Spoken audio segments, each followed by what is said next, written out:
Hello दोस्तों, मेरा नाम अभिषेक है। मध्य प्रदेश में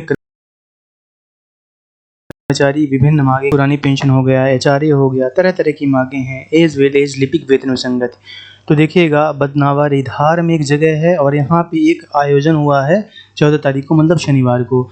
और वहाँ पे उपस्थित रहे हैं रमेश चंद्र शर्मा जी, जिनको कि राज्य मंत्री का दर्जा प्राप्त है और ये मध्य प्रदेश कर्मचारी कल्याण समिति के अध्यक्ष भी हैं। तो बाद में इन्होंने बोला है कि हम आश्वस्त करते हैं कि जो आप ये संघर्ष कर रहे हैं, हम इसे सरकार तक पहुंचाने में और आपके लिए हम काम करने में निरंतर लगे हुए हैं। तो जो आपकी मांगें हैं वो पूरी होनी चाहिए। तो बाद में देखिएगा, तरह तरह की मांगें हैं। ओपीएस हो गया, पुरानी पेंशन हो गया, उसे पुराने लागू करवाने के लिए अनुकंपा नियुक्ति, नियमितीकरण आदि कई सारी मांगें हैं।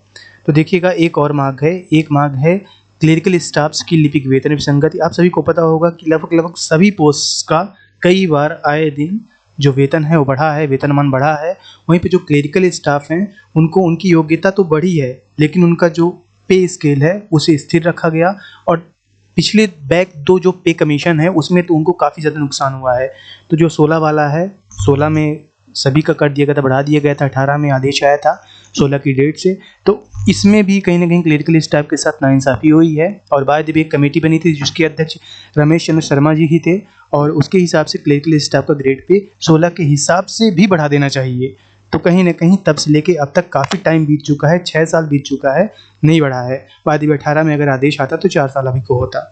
तो देखिएगा, इसी के संबंध में लिपिक संघ के तहसील अध्यक्ष हैं ऋषिराज शर्मा जी ने, इन्होंने वेतन विसंगति दूर कराने की अनुशंसा की है और बोला है कि जो आपकी कमेटी बनी थी, जो आपने अनुमोदन किया था, वो कहीं ना कहीं अप्रूव कर दिया जाए और लिपिक की वेतन विसंगति जल्द से जल्द दूर हो जाए। तो ये काफ़ी एक बड़ा मुद्दा है और काफ़ी बड़ी न्यूज़ है कि कहीं ना कहीं अब क्लरिकल स्टाफ्स की जो लिपिक की वेतन विसंगति, साथ ही साथ जितने भी कर्मचारी हैं जो भी मांगे हैं, लाइक जीआईएस हो गया, ओपीएस हो गया, इन सभी के बारे में चर्चाएँ हो रही हैं। तो this is a news. And by the way दोस्तों, एक और बात है कि मुझे यह बात बखूबी पता है कि एक पर्टिकुलर मुझ इंसान को आके सरकार के अगेंस्ट तो नहीं, लेकिन इस बेबाक तरीके से भी बोलना उचित नहीं था। और मैंने बोला, मैं क्लरिकल स्टाफ्स के लिए बोला। मुझे पता है, और मेरे चुप होने का मेन रीज़न यही है कि कुछ क्लरिकल स्टाफ्स ऐसे हैं जो कि वो खुद बोल सकते हैं नहीं, बल्कि अगर कोई सामने वाला बोल रहा है तो वहाँ पे वो उन नियम और कानून को ला के रख देंगे कि भाई तुम सरकार के कर्मचारी हो, सरकार के खिलाफ कैसे बोल सकते हो। तो देखिएगा, अगर वो ज़्यादा ही अगर कानून पढ़ना चाहें तो पढ़ सकते हैं कि अगर कोई सरकार से अपनी बात पॉजिटिव तरीके से मनवाने के लिए, या फिर कोई अगर रिक्वेस्ट कर रहा है, किसी को भड़का नहीं रहा है, तो जायज़ होता है, लीगल होता है। तो बस यही है कि हमारा जो संगठन है, क्लरिकल स्टाफ का संगठन है, अगर वो इन बातों को आगे पहुंचा रहा है तो अच्छी बात है।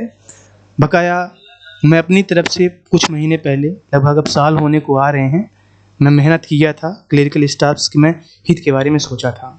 बाद में दोस्तों, कोई भी अगर अपडेट होगी मैं आपके सामने आता रहूँगा। बाद में मैं इस बात का ध्यान रखूँगा कि पर्सनली मैं किसी पे अटैक नहीं करूँगा आए दिनों। जो भी होगा दोस्तों, मैं आपके सामने आता रहूँगा वीडियोज़। धन्यवाद।